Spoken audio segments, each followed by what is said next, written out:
All right, guys, you already know we're here with another episode of Sports Hype. We're going to be talking about our week 2 recap in the NFL. We're going to be talking about what's going well for the Steelers, for the Cowboys, for the Dolphins, and then any other shocking teams that, might have won or anything that might have happened in week 2, including all these injuries unfortunately to Trayvon Diggs and to Nick Chubb. What happens to Kareem Hunt? What's this going to mean for the Browns moving forward, right? And then we're also going to be talking, since we didn't get to it last time, the NBA rule change on resting. So let's get right into it. You know, Gio, you were a little upset last week, but this week I'm gonna bet you're a little happier. So let's hear your thoughts on the Steelers game. So personally, we're gonna it's gonna be a very emotional roller coaster this year as a Steelers fan. On the podcast, though, I am gonna try to use an analyst mindset, right? Not try to use emotion into my predictions and with my analysis of the games. What I saw this week, it's still unfortunate for the Steelers offense. I saw clueless quarterback out there. I don't know if that's because of what everyone else is saying. It's Matt Canada. He's got to get fired possibly. I think it's a little bit of both. Um, Although Matt Canada has had a 28th ranked offense the last 2 years, and now it's the 31st ranked offense, so it's getting worse. So we can blame that on him, but at the same time, we can look at Kenny Pickett. He had wide open, George Pickens out in the field multiple times, didn't pass to him. He's got to look for the easy play instead of look for the miracle play, like I always say. And if he can look for those easier plays, then they can go down the field and score a lot easier, and then allow their defense to have some rest time and then perform even better since they have their rest.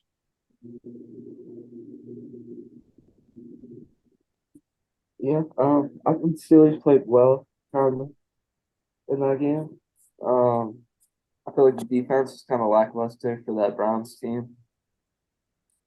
You said I the know they have to, defense yeah, for the Browns? for the Steelers against the Browns. Okay. But the Steelers defense, Yeah, I thought they were lackluster.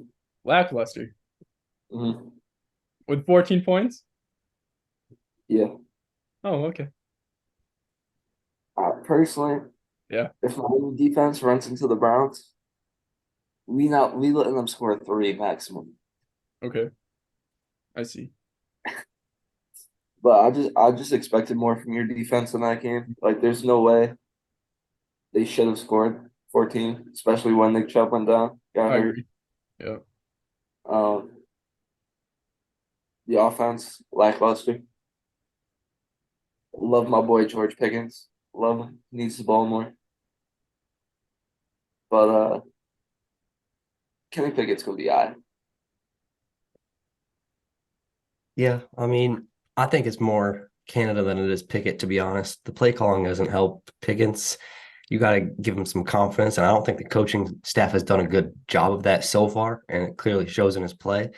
So it goes to both coaching and Pickens and Pickett, as you said, Gio. But they definitely need to get the ball to George Pickens more, especially with Deontay Johnson out. I expected him to have, yeah, he had 127 yards, but all of that basically came on one play with a 71-yard Right. touchdown. So they have to get him the ball more, 4 catches on 10 targets. I mean, that's not enough. If they want the offense to get moving, they're going to have to use their best player. As of right now, their best player is George Pickens with Deontay Johnson on IR. So they have to do that. And I also feel like the Steelers O line has to protect Pickett better to give him some more time to throw. And the run game has not been great either behind that O line. So the O line has to step up. And yeah, that defense, I expected more once Nick Chubb went out. I thought, oh, this is an easy win for the Steelers now, but the Browns still made it a game. So yeah, they played great in the first half, that defense, but the second half, they have to play much better than they did. I agree on that standpoint, right?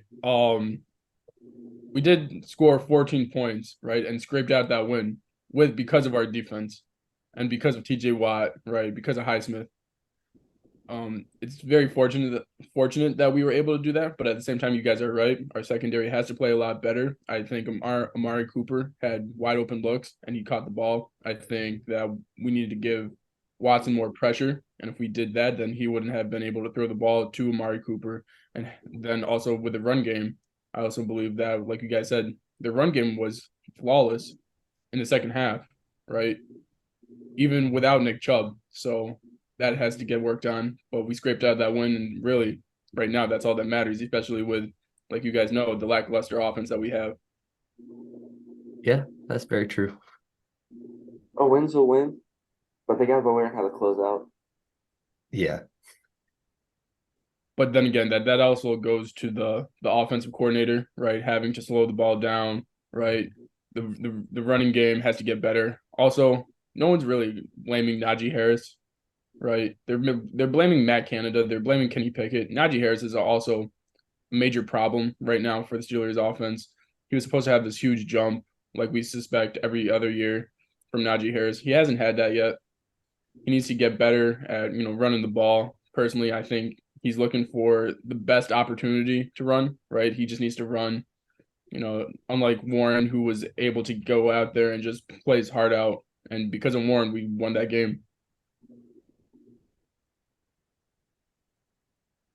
Honestly, bringing up Najee is a good point. I feel like he's not like bad, but he's so average to like below average, bro. Like slightly below average. And it's Yeah, crazy how much hype he had. bro, yeah, because like his first 2 years, I would say he was a star, but like not anymore. And maybe it's to the O line, but like I don't know, bro. I I don't feel like I mean, I thought it was the O-line, but like if Jalen Warren can come in and get that many yards on a few carries, I don't think it's the O-line. bro, it's gotta be better. Gotta get better every day. Bill Belichick. For real, man. Practice at full speed, Najee. Come on, man. Come on, bro. When he has had a jump, right? It's not that great of a jump. In his first year, he had 3.9 average, rushing yards, 3.8, and now 4.6. But for the talent that he possesses, right, we expect Ezekiel Elliott type numbers. Saquon, like, close to Saquon Barkley, even though Saquon's in his own league right now. We expect greatness from Najee Harris, right, as a running back. And we just have not seen that yet.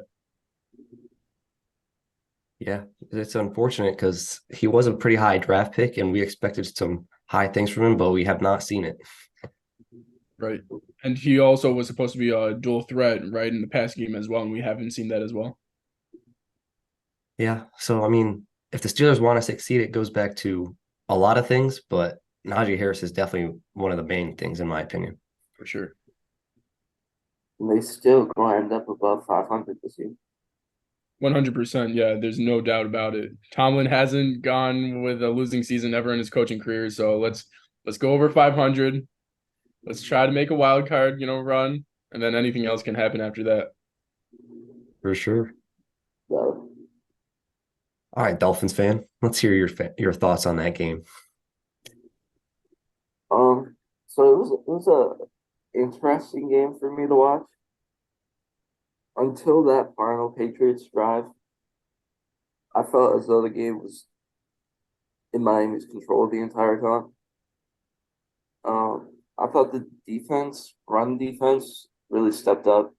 Like there was only like 2 plays, 3 plays I can remember where the defense got exposed in the run game. Other than that, they were really showing their improvement from week one. With that, the offense didn't look as explosive to me as I'm used to, but I think that's also because the Patriots defense showed up and they played well. Um, there is nothing more nerve-wracking than Jason Sanders missing that extra point in the fourth. When that happened, bro, I was like, I was making jokes of it. I was like, oh, this is the script. You missed that to lose this game now. Then the defense shut up. Mike Gesicki, hate to see him play with the Patriots, but he had a good game. That pitch at the end, it was short. Patriots fans are saying it wasn't short. It was short. You could tell from the replays. Luckily, that was short because then they would have scored or kicked field goal. Yeah, that I saw that live and I was like, oh my God, what is going on? But yeah, y'all got to play better. The offense definitely has to be better, but credit to Bill Belichick for having a good game plan to at least contain Tyreek Hill and stay in the game for majority of the game. Um, so a win's a win. The defense definitely showed up. That's what you need from your defense for like the rest of the season. Because if y'all's defense plays like that with the offense from week one, the sky's the limit. So we'll see what happens. Um, but yeah, that's 2 straight weeks Jason Sanders has missed an extra point and almost cost you guys the game. He has to be better as well. He's like a really last year he was like one of the best kickers in the league. I want to say like, but I don't know, bro. Now I'm very concerned with him. Like I had all the confidence in the world. I used to think like, oh, it's just like 50-yard field goals he struggles at. Now I'm like worried every time he kicks the ball, bro. Yeah, for real. Because I don't know what's going on with him, but if it's mental, he has to get out of his own head. For real. But shout out to the Patriots. They actually played really well. Yeah, I mean they've been in both their games so far, so it's not going to be a cakewalk for anyone who plays them. It's just the play calling has been very bad for the Patriots. Yeah, yeah. Um, Mac Jones is so bad though. Yeah, I was going to say that too. He's not a great quarterback, He's so bad, bro. but we'll see. We'll see what happens with them. Yeah, what you think about that game, bro? Well, first off, I want to give a lot of respect to the Patriots to have to go against the Eagles, to have to go against, the star-studded Dolphins as they are, right? Those are two tough matchups. And to make them competitive as they did with a quarterback like you just mentioned with Mac Jones, I think overall he played a solid 2 games, right? Because he played up against a Super Bowl contending team in the Eagles, and then he played against the Dolphins, who again made a lot of adjustments to their defense, and it's a lot better, crediting them to last year. So giving them a lot of credit for the way they played New England. But for Miami, this is very scary for the league, in my opinion. Yes, the receivers did not, have those crazy games, the 100+ yards, the 2+ touchdowns, right? They had solid games. Waddle had, I believe, what was it, 84 yards, right? Something like that, 64 yards. Bro, I think they need to use Waddle more, to be honest. He had 4 receptions, which isn't bad. Reek had a touchdown, right? His longest passing was 15 yards. But the player, in my eyes, that made the difference and what can change the league, in my opinion, and momentum for the Dolphins is Raheem Mostert. If this kid can do 121 yards, 2 touchdowns, 18 carries, they have the passing game. That's a guarantee with Tua and the receivers they have. They have the running game now. That's ridiculous. If they have that number one option in Raheem, it's going to be ridiculous for the league because you can't stop this offense no matter what. They have the running offense, they have the running game, right? They have the passing game. It's the most complete offense in the league, the best offense in the league. And then you add Jalen Ramsey to this defense later on in the season. What team can beat this right now? Maybe the 49ers. They have the most complete, possibly offense as well, complete defense. But at the same time, no one is matching up against this offense. So right now, I got to give the edge to the Dolphins and Raheem Mostert for showing us his potential this week. Mostert's so underrated. He always has been. It's like different this year too. Like watching him last year and this year, he's taken such a step, bro. Right. He was the main reason we won that game Sure. because the Pats defense game planned really well to shut down our defense or shut down our offense with Reek and Waddle. And then Waddle got hurt, which scared me. Yep. But Raheem stepped it up. He balled out, bro. He had like a touchdown, I think. It was like a 30-yarder, I think. Yeah. Yep. He looks so good, bro. Bro, like before I saw what Mostert could do, I was like, oh, maybe Jonathan Taylor goes to Miami. Now I'm like, I don't think they need him. You don't need him. You have a complete offense. So like I did not expect this from Mostert, but getting this from him is huge for you guys. It makes our offense two-dimensional instead of just pass game, Right. and it's very, very nice to see. For sure. Very exciting. For sure. So now moving to the Cowboys, Mr. Cowboy. Having, dominated the Jets. Let us know what your thoughts on Micah, right? And what that defense can bring to the table. Micah's the defensive player of the year as of right now, in my eyes. And if he continues to keep this up for the whole season and doesn't fall off halfway through like he did last year, it should be by a majority of votes, in my opinion. But he's a game wrecker. Let's just put it that way. Getting to the quarterback in 2 seconds for basically every play. He plays 85% of the snaps, and he still gets to the what'd you say? 255 pounds too, no less. Exactly. And he ran a 4.39 40. Come on, Right. off the edge, bro. That's a quarterback's worst nightmare. He had, I believe, 8 QB pressures, 2 sacks, and to do that while playing 85% of snaps, barely getting rest, is just crazy. He's got to be, as of right now, for this season, at least through 2 weeks, the best defensive player right now. So I hope he continues to keep this up, especially with the loss of Trayvon Diggs. We're going to need to get pressure on the quarterback majority of the game in order to throw them off and not, prevent Deron Bland from guarding the best receiver for like every second of the game. So we're going to have to get more pressures than we have in the past 2 weeks, which is going to be hard because we've been doing it at a consistent rate, but we're going to have to do it even more now without Trayvon Diggs because he was a lockdown corner. And if we didn't get pressure, he at least would have not allowed a completion. But now, obviously, we'll see what happens. I do like Deron Bland. I think he's underrated. I think he'll do very well, but he's going to get beat more than Trayvon Diggs, in my opinion, because he's not Trayvon. So we'll see what happens there. But the defense definitely played amazing. And I love Mike McCarthy's play calling so far. I'm very glad we handed over the keys to him because last year, Kellen Moore was atrocious at play calling. I did not like him, as you guys know from the previous podcasts. And from what I've seen from Mike McCarthy, yes, it's against 2 mediocre teams at best as of right now. But from what I've seen with his play calling, and he hasn't even brought out all the stops yet, I've really liked what I've seen from him. And it's shown Dak's strengths instead of his weaknesses. And I think that is why our offense is succeeding at the rate it is right now.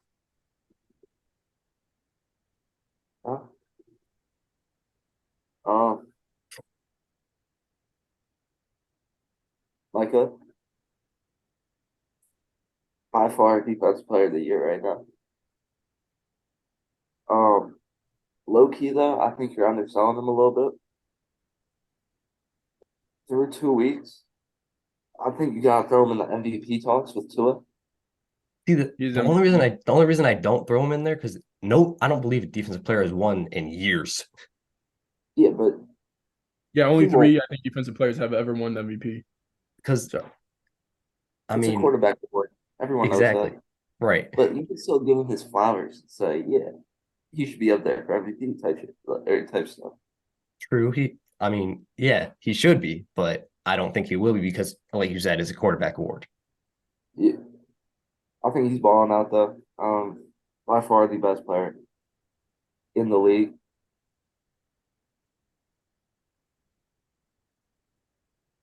At least on the defensive end. I think it's debatable throughout all of football with Tua Tagovailoa having holds Micah. Oh, sorry. But yeah, I thought the Cowboys played decent, played well. I'm excited for them to go to New England so now I can get more of like a one-on-one matchup, fill them out against the team we played. But yeah, shout out to Tony Pollard too. Yeah, bro, he's been really good. What you laughing about over there, Gio? I love it, right? The enthusiasm you have, right? The only thing for me is do we really know what the Cowboys possess and what they're capable of? We're capable of, well, we were before Trevon's injury, we were capable of a Super Bowl. See, yes, I did have them in the Super Bowl contention. But realistically, though,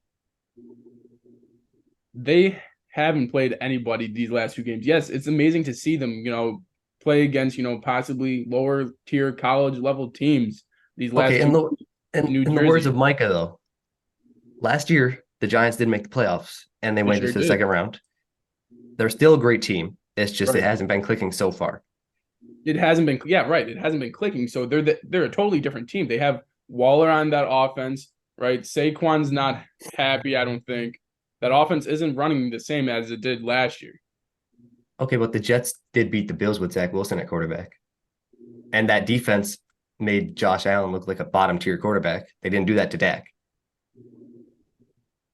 I don't think that the Jets are the same team. I think that they're honestly deflated, personally. Do you If think they were they came out deflated, with the same energy? no, because Aaron Rodgers wasn't there. Right. Yes, they did do a great job defending Diggs, defending, against Josh Allen. And I'll give you props for that, right? I believe how much CD had what 143 yards, right? It was amazing to watch. He had 11 receptions. Tony Pollard had 72 yards. Dak Prescott had he completed 31 out of his 38 passes and he had 2 touchdowns. So yes, I'll give you credit for that. But I personally can't see them as contenders as of right now. I need them to play against, yes, they're destroying their competition, but they have to play against a contender. They have when they play against the Eagles, when they play against the 49, I got to see a contender. That's fair. That's the only thing I've been saying too is like, yeah, we haven't played great teams, but I mean, anybody can beat anybody in this league, so a win's a win, and I'll take it. But I do agree to put us with the other contenders as of right now who have played better Right. teams, we do have to beat those teams that you just And mentioned. and with the history of the Cowboys organization, I think any other team destroying a team like this, having their quarterback play like he is, everyone else would be like, wow, this is a great team. This is a Super Bowl contending team. But since it is the Dallas Cowboys and we have history of them not showing up in the postseason, it is scary to say, wow, they really deserve to go to the Super Bowl because as of right now, what team can beat them in the NFC? I don't think there's a team that can beat them in the NFC the way they're playing right now, right? But realistically, we have to look at the history of the Dallas Cowboys organization, and until that changes, I really it's hard. It's hard because this is a great team the way they're playing right now, and I want to put them in that category. I just can't as of right now.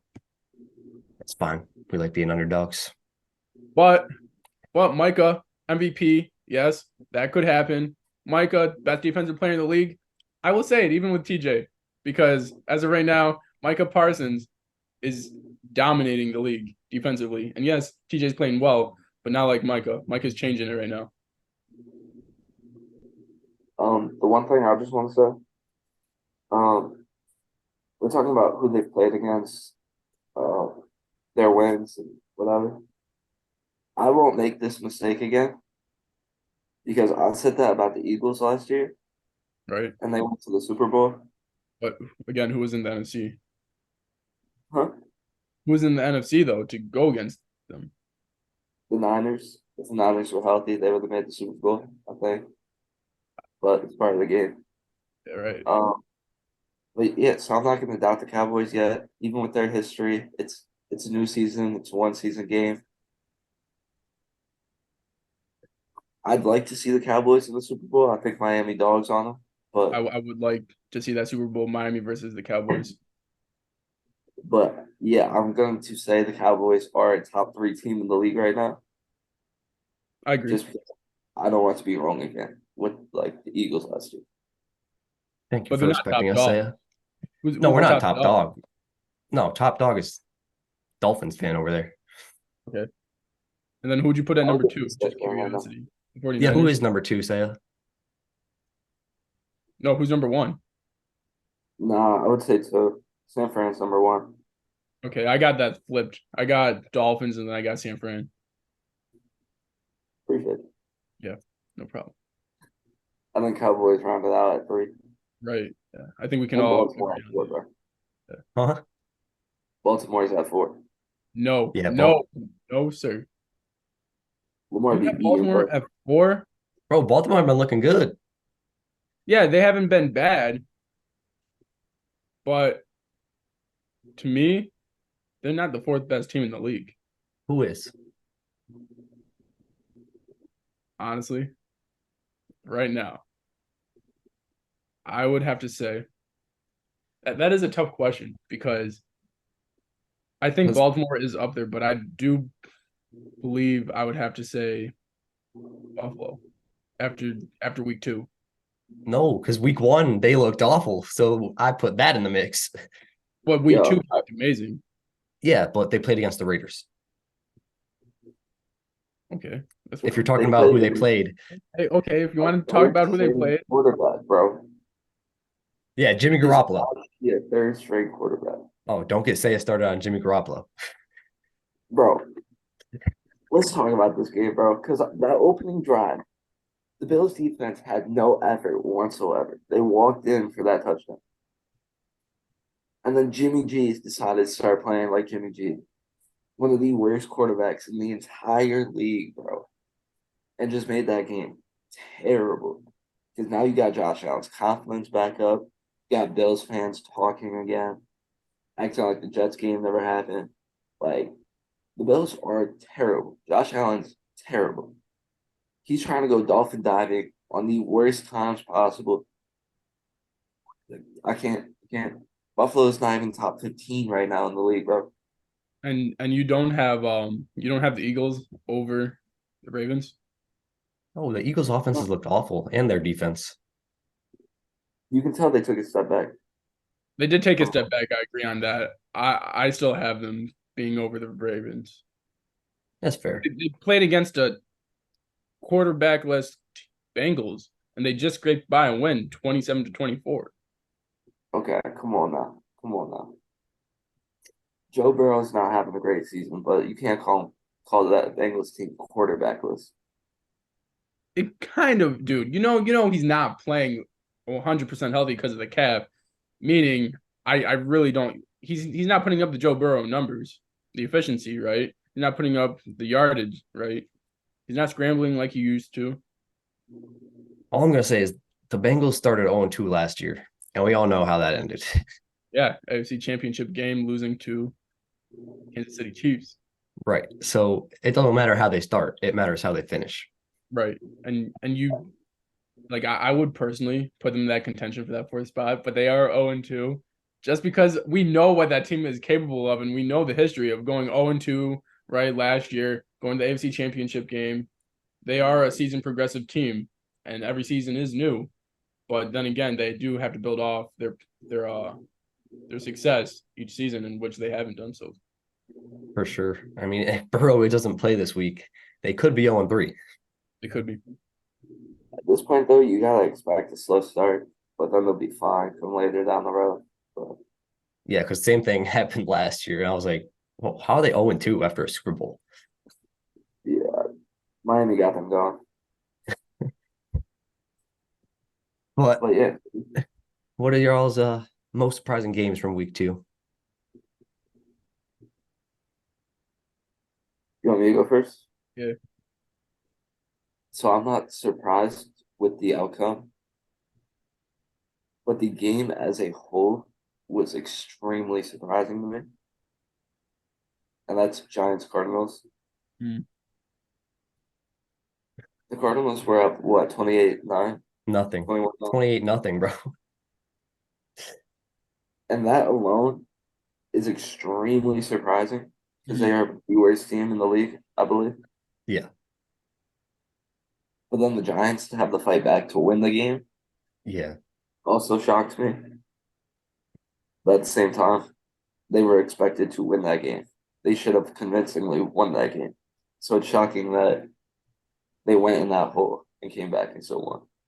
For real, bro. Because I was like checking the score. I was like, 28-3. Huh? It's Like, like, bro, you're supposed to be blowing them out. How are you this bad? Like, what is going on? I think the Cowboys killed their confidence week Bro, one, bro. I think the first half they're like, oh, this isn't the Cowboys defense anymore. Like they were still waiting for us to come to the quarterback or something. Like it was a wild thing to see, bro. For real. I mean, their defense got their first sack last night against the 49ers of the season. Like that's just awful.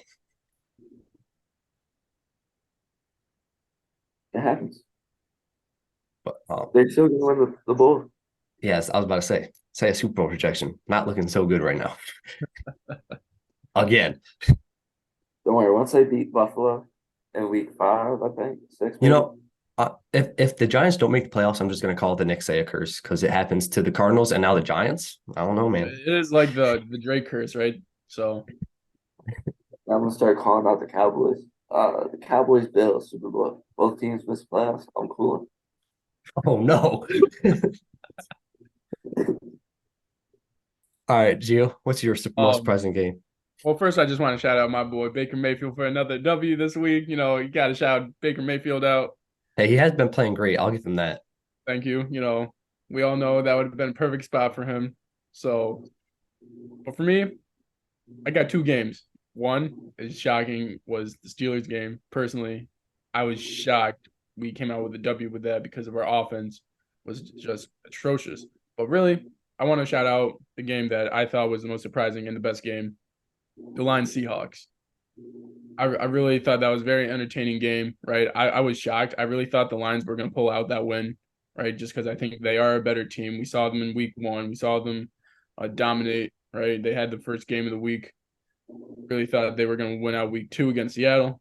But shout out to Geno Smith, 2 touchdowns, right? Yeah, Walker, who had, Walker the third, right? He's a really good running back. He had 2 touchdowns along with 17 carries for 43 yards. And then DK did his thing. He had 76 yards for 6 receptions. But then again, shout out to Jared Goff, above average quarterback, 3 touchdowns, 1 interception, 323 yards, right? Montgomery and St. Brown also played. Montgomery is now out with an injury, though. It's unfortunate. But love what those 2 teams are doing in the NFC. And hopefully we can see a lot more success from those 2. So Yeah, for sure. I mean, Jared Goff has surprised me the first 2 weeks. If he continues to play like he has, they're definitely playoff bound. And top I'm 15 not gonna say, quarterback, huh? top 15. We'll see. We'll see at the end of the year. But he has been playing great. I'll give him that. They are they are a playoff team as of right now. And if he continues to play like that, we'll see what happens in the playoffs. Anything can happen. So we'll see what happens. And yeah, the Seahawks have looked very good. Geno Smith has continued his hot start from last year, and the faith that they put in Geno, it's really paying off. I'm happy for him, to be honest. I So, mean, I so hate is to it Pete? Sorry, go ahead. now you do. I just had a quick question. So, do you think it's Pete Carroll that creates success for the quarterback like he did for Russ? Now he is for Geno? I believe so because you see what Russ has been doing since leaving Seattle. Right, and then you saw what Geno did before Seattle. So, Yeah, I would agree. I think Pete Carroll deserves more credit. I don't think it's a coincidence that Geno's balling. Russ is not. Um, if Russ was still balling in Denver, right, then you can make the debate for that sure. Pete Carroll helps his quarterbacks, not makes them. But with the big fall off of Russ, bro, there's got to be a thought that he makes quarterbacks who they Right. are. That's what I'm saying, bro. And I know Russ played great like this past week, but outside of that week, he has not looked good.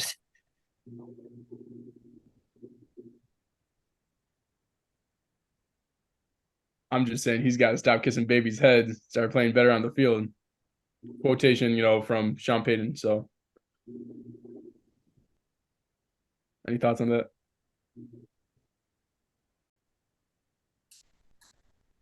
So yeah, as we were saying before that last one cut out, Pete Carroll does seem to make quarterbacks. And yes, I do agree. Russell Wilson needs to spend more time in a practice facility than outside of it for his purposes and the Broncos' purposes. Because week 1, he did not look good at all. last week he looked good, but that defense, man, that defense has looked awful all year long. Mhm. I turned them up. For real, bro. Like they're about to be 0-3. And I thought maybe, Sean Payton coming in, he'd fix some things. Hasn't happened so far. He like showed up and started dogging his team, bro. Yeah, Yeah. bro. He told Russell Wilson, nah, you ain't leaving the facility, man.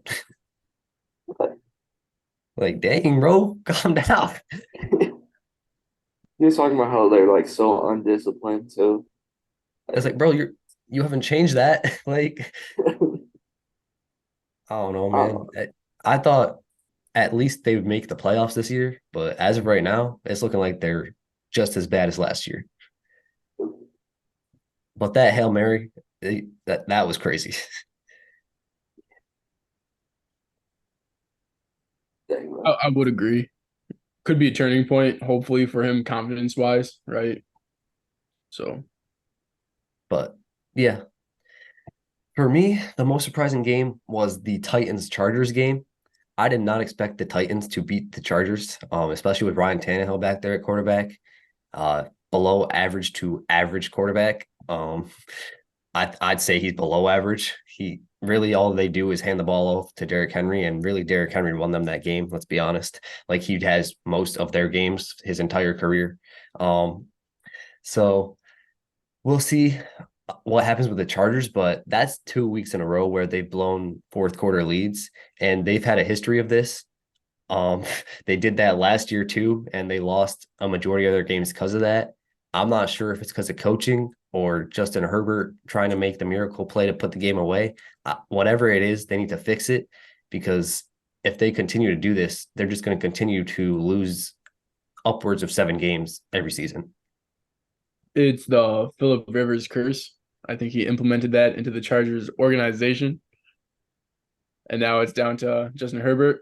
Thank goodness Tyrod Taylor didn't get to start because I think that would led with him and then going to Justin. But unfortunate for Justin, he's got to hopefully battle this curse and get over it. I also think it's because of play calling. They For have sure, for sure. Kellen Uh, Moore. He is not a good play caller at all. I know that from firsthand experience. He needs to call better plays to maximize Herbert's potential. right. But even watching him play in Miami, he was playing pretty well.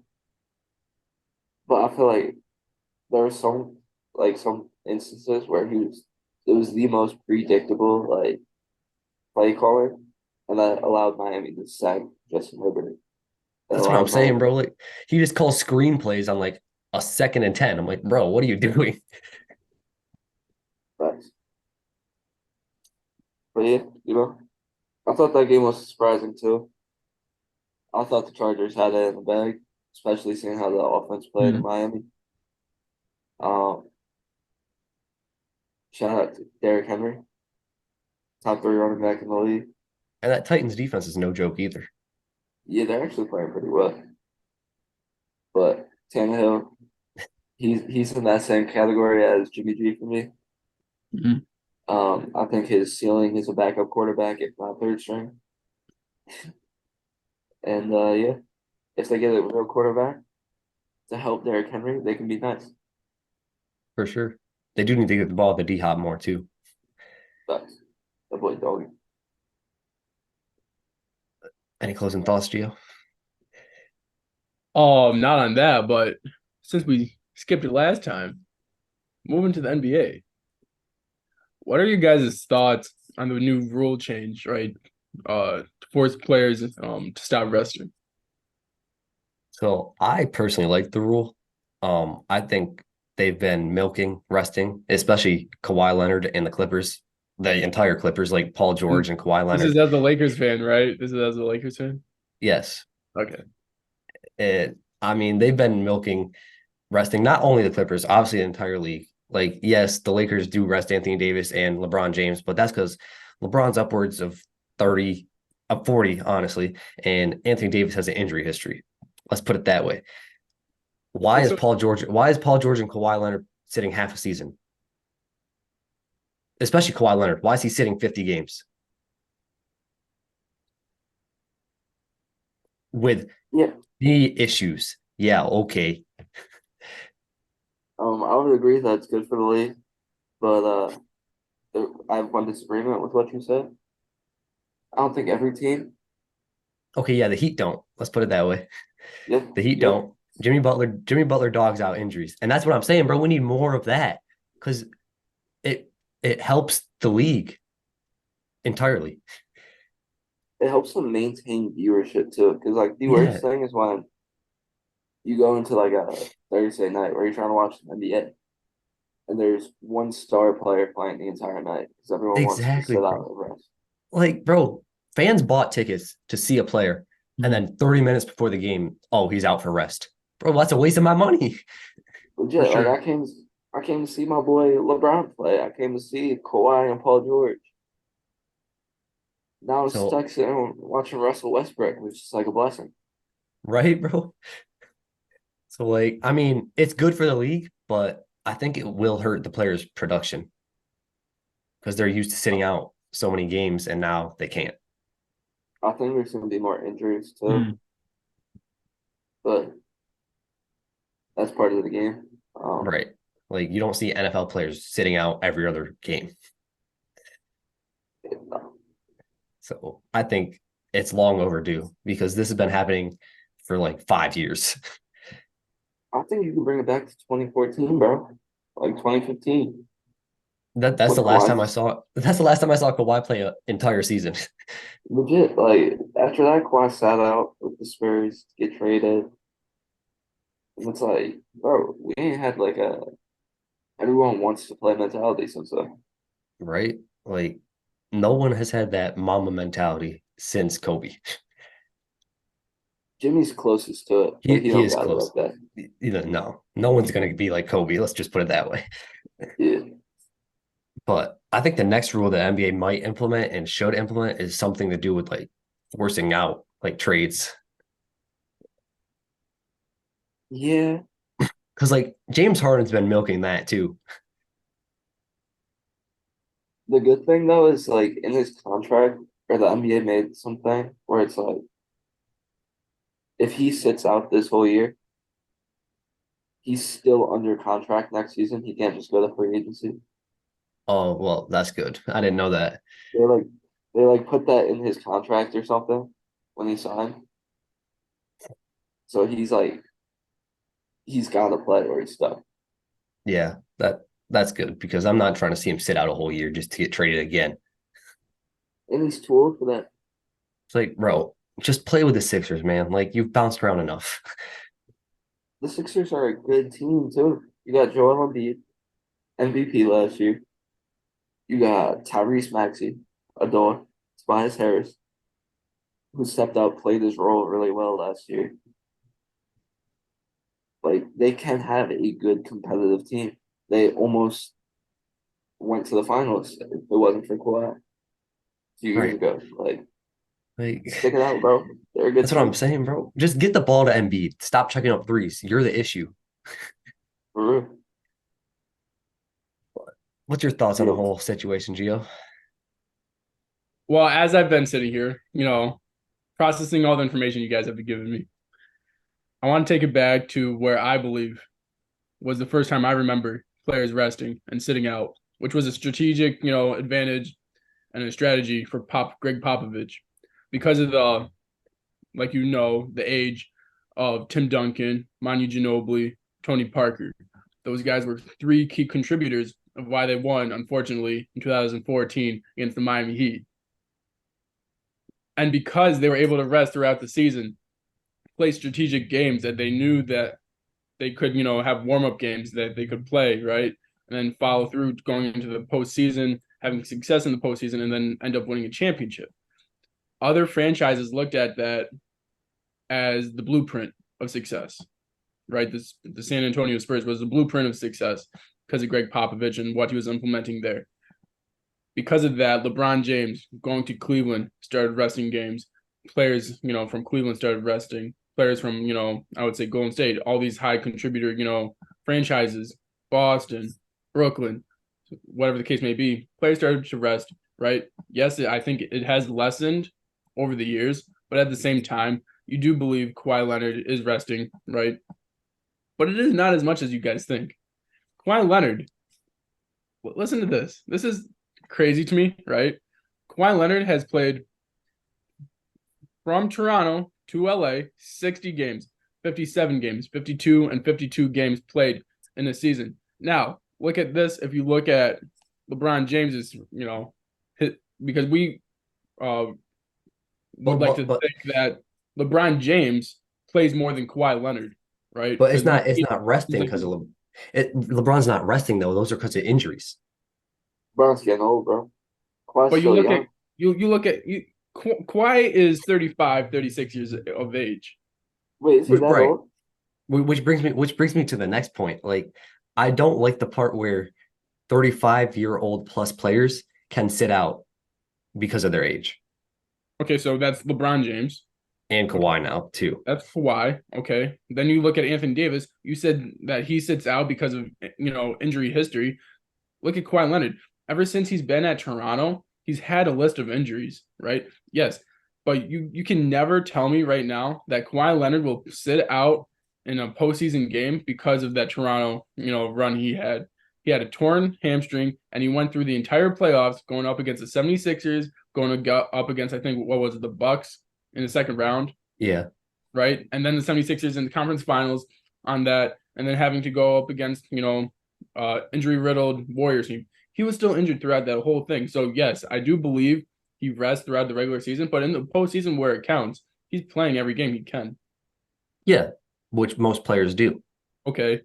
But the disparity between him resting and, say, LeBron getting injured, right, or other players getting injured, they're sitting out the same amount of games. Yeah, but it's a difference because one's hurt and the other just doesn't want to play.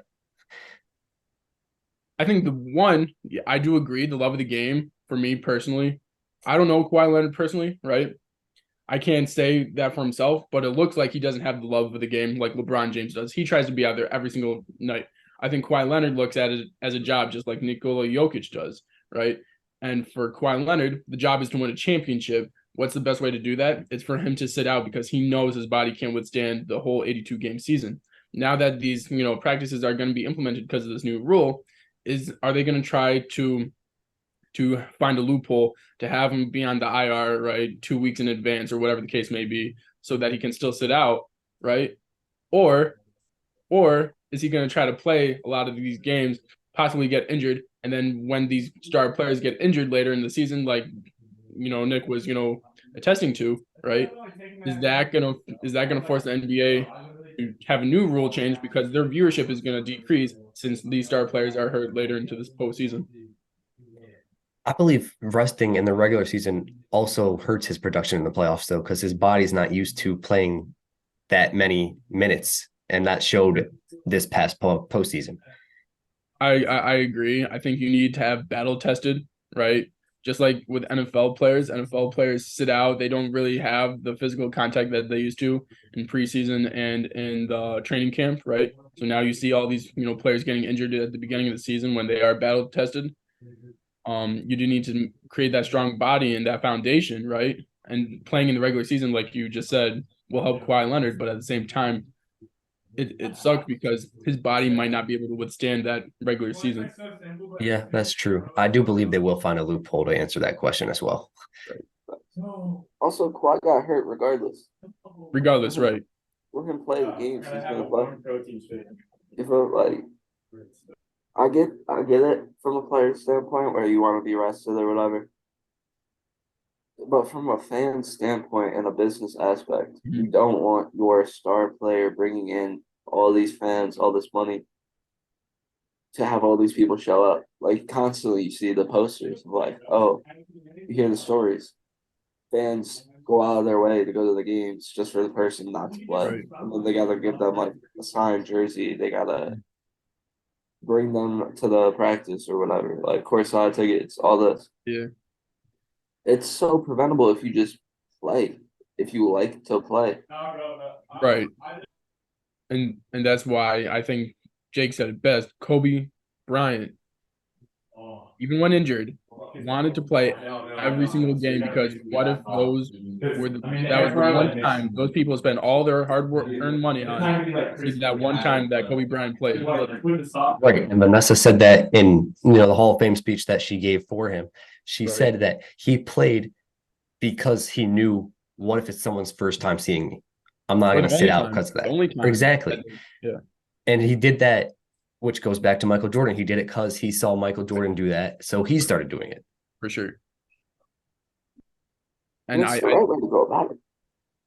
It's really not Plus, that hard, bro. Just play. You get paid to play. Play. for sure. And I do believe we lost that, love of the game, like kind of love of the game and looking at it as a strategic standpoint to go to the championship, go to the finals more as a business, right? When Greg Popovich and the San Antonio Spurs did that in 2014, 2013. Yeah. I think that's when it is when it all started for sure. I also don't understand sitting out because, like, yeah, sure, you might be more rested and like running more during the playoffs. But if you're sitting out 30 games, that's 30 potential wins you could have had. Where now Right. in the first round, you're going against OKC or Sacramento instead of going against the Golden State Warriors. You're going against like the Denver Nuggets in the first round. For sure. Yeah, bro. Like, just if you played those 30 games you sit, the amount of games you could win could push you up the standings by like 5 seeds. That's what I'm saying. Like it don't make a lot of sense. Although you're gonna be rested for the playoffs to play harder teams. Right, exactly. And that's why Kawhi got hurt this past postseason, because he had to play the Suns in round 1. Right. Like, but finally, Adam Silver finally did something, and I'm glad he did. And we'll see what happens. I think it's an adjustment period though. I don't think this is like the final setting of that rule. Oh no, I Yeah. don't either. Because as you said, they're gonna find loopholes. Adam Silver's gonna have to add stuff as years go on. There's going to be loopholes. There's going to be injuries. There's going to be a bunch of different factors that are going to contribute to additions or amendments to this one rule. So we'll see this as like a test season, especially when you have let's just say you got the in-season tournament as well. So we got to put that into the factor as well when they're going into this new rule change. So I'm liking all these rule changes. Something's got to be done because right now their viewership is decreasing. And in order to increase their viewership, the star players must play. Something new must happen. In-season tournament, star players playing, right? Fortunately, we got to see Dame Dalla play somewhere else, right? I'm going to need to see him play somewhere else. And Adam Silver, I think, is contributing to that as well. Yeah, he might be, but from what I've seen, the Blazers are starting to seriously engage in talks with the Heat, so we'll see what happens. Bro, they don't want to trade him. I'm fully convinced. No, they want to trade him. It's just I don't think they want Ty. That's my opinion. I don't think they want to trade him to the Heat. I don't think they want to trade him to the Heat either. He should have never said that he wanted to only go to the Heat. It would have been done in July. Bro, they're probably just going to do it to the Nets and be like, yeah, screw you, Heat. Right. We'll see what happens there. It's been a long stalemate. Let's just put it that way. He's going to suit up for the Blazers, bro. He's going to be on that team again. I think so. I think for at least half a season, by the trade deadline at halfway mark, I think he'll be in a Heat jersey. I'm hoping, bro. And if they don't want Ty, cool. Take Duncan Robinson. Take Jimmy Neutron over there. But moving back to the NFL, obviously 2 major injuries. First one, prayers up to Nick Chubb, because I saw that live and his knee was basically on a different position than it should have been. It was very unfortunate because he basically got tackled into Minkah Fitzpatrick's helmet. Obviously, it's a part of the game, but you hate to see that. And I hope he can come back at some point, because this is the same knee that he did this in Georgia. So it's going to be 10 times harder to come back from this one than it was the first one. It's like really sad too, because he's he's so underrated. He is the running back to me, like in the NFL. Like, yeah, you have Derrick Henry. He's comparable to Nick Chubb, I would say. Mm-hmm. Then you got like the Saquons, Austin Eckler's. They're just kind of like I don't know how to put it, but like Nick Chubb is so yeah, I'm gonna do my thing. You can like me or not. I'm still a top 3 running back in the entire league. He's like low maintenance. He's so reserved, and he just bulks. So to have that injury to the same knee, where it's potentially like career ending, I'm very praying for him because he is one of my favorite players, and I'm just hoping the best. Yeah, for sure. Because doing that to the same knee twice, I don't know, man. It might be career ending, even though he's young. Mhm. Yeah, what you think? Just like you, it's very sad to see. I think he is very underrated just because of how quiet he is. Every year he has a great season, right? That he plays. Every game he's just, balling like you said. It's it's very sad because of the type of player he is, right? He just works. He works hard. He's a workhorse. He's quiet. He does his job. And to see a player like that go down, right? You don't want to see any player let go down personally, right? So, but to see a player like that go down, that plays the game right, it's just that more disappointing. And hopefully, he can have that speedy recovery. For sure. I also think he's underrated because of the team he's on too. Like, I don't think many people watch the Browns, so they don't realize how good he really is. Right. But obviously, they did sign Kareem Hunt. Kareem Hunt knows that system, so I think he's going to take over that Jerome Ford spot eventually. Not right away, but eventually he will because he just knows that system inside and out. Great addition. I think it was a good pickup, especially him already knowing the Browns and stuff. But I don't. He's not Nick Chubb. I No, don't think no, anyone expects him to be. But it's the best case scenario for a very terrible scenario to be in. for sure. I think in order for the Browns to continue to succeed, more pressure falls on Deshaun Watson. He's going to have to perform like he did at Houston before sitting that year. Mm-hmm. But So we'll see what happens with the Browns. But to me, they were playoff team with Nick Chubb, but as of right now, I can't put them in that category anymore. Oh, they lost their best player. Definitely, easily, by far their best player. Mhm. But moving on to an injury that has me very upset. Trayvon Diggs did unfortunately tear his ACL in practice during one-on-one portions yesterday. He took an awkward step and his knee just wasn't able to hold up as you would expect it to. It's definitely a big blow to the Cowboys secondary. Lost their best cornerback. They still do have Stephon Gilmore, but Stephon Gilmore is, I believe, 33, something like that. And he isn't at the level he once was, to put it that way. He's not at Trayvon Diggs' level. And now he has to guard the best receiver. So it is a big blow. I do think Deron Bland will surprise some people because last year he played very well, but now he has to step into an even bigger role. So we'll see if he can fill Trayvon Diggs' shoes to an extent that helps us continue to win. It's definitely going to be a big blow, but we'll see what happens. And as I said, while I was recapping the Cowboys game, we just have to continue to get pressure on the quarterback because as long as you get pressure on the quarterback, good things tend to happen. But that's another tough injury too. Um, I used to be a Trevon Diggs hater till he proved me wrong. Um, it's really tough to see him go out with an ACL. He'll be fine next season, I think, but on a team that looked like they really could compete for a Super Bowl, a defense that looked unstoppable, it's a hard hit to take. Um, but yeah, I think the Cowboys will still be all right. Yeah, we'll still be good, but it's not. I don't think it's Super Bowl or bust anymore due to this injury because I mean, I still want a Super Bowl, obviously, and I thought we could make one with him, but without him, it's going to be a lot harder. But y'all drop down to like a top 5 defense in the league, so number 1. I'd say still top 3, but like just because of Micah. I don't know, bro. I don't know. You let Reek play over there. I don't know. I'm just sorry. We'll see what happens, but it's definitely a big blow. But But speedy what's recovery for him. for sure for both of Nick Chubb and Trayvon. But But what's your thoughts, Gio?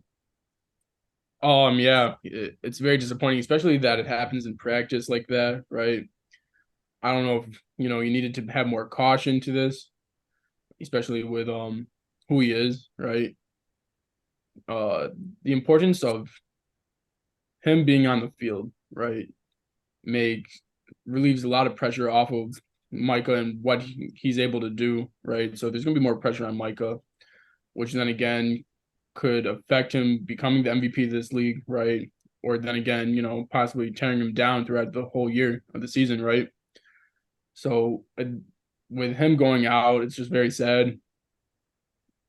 It is the Cowboys, curse. Then again, like for something like this to happen during a practice, it's just terrible to see. And the Cowboys have rolled through punches like this before, so we got to see what they do and how the resilience combats this injury. So hopefully he gets speedy recovery as well, and we'll see what he does next year though, because he's gonna do great things.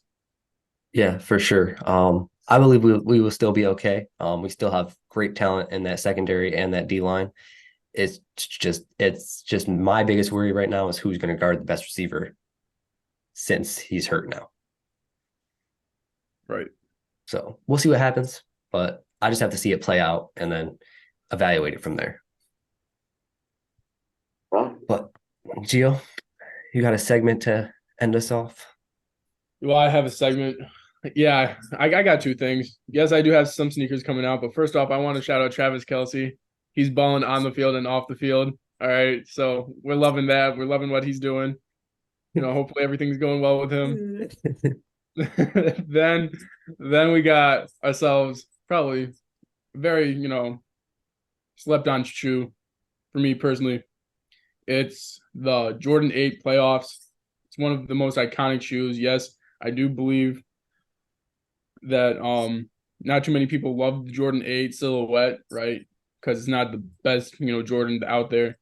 But then again, it is one of the most iconic shoes, the Jordan 8 playoffs, right? So that's coming out September 30th, right? So be ready for those when those drop out. So that's what we got for sneakers and for Travis Kelce. For sure. Shout out to Travis. Shoot your shot. You miss 100% of the shots you don't take. That's right. Let's see what happens with Taylor Swift if she's going to come out to Arrowhead. We'll see this week. But in the video game world, Mortal Kombat 1 did come out this past week. I haven't gotten the game yet, but I have seen trailers of it and it looks really good. So if you're into those type of games, I would highly suggest copping that for sure. in the music world, I'm gonna shout out A Boogie. Dropped an album last week. I think it's yeah. Yeah, Shout out Jason Kelsey for confirming Travis Kelsey knows. facts. If you have any questions about Travis, just hit up Jason on Instagram. He'll reply. He's the guy. Or just tag New Heights Pod and he'll reply. Yo, shout out to New Heights. They're doing something special over there too. For sure, The bro. podcast is so good though, for real. Like Bro, I love their podcast. It's so funny. they're so like dynamic together too. I didn't expect them to be like that funny together and that Yeah, like no, me either. But yeah, thank y'all for watching. We'll see y'all on the next one. yep. Thanks for watching. If you enjoyed, drop a like. Uh if you disagreed with us on anything, or if you have any critiques, let us know in the comments. But make sure to Gia. Hey guys, you already know what the vibe is. Go ahead and hit that subscribe button down below. Run the likes up. And if you guys really want us to, possibly go on to New Heights, talk to Travis and Jason, try to have this, podcast pop off. We'll see you on the next one. Peace. Peace.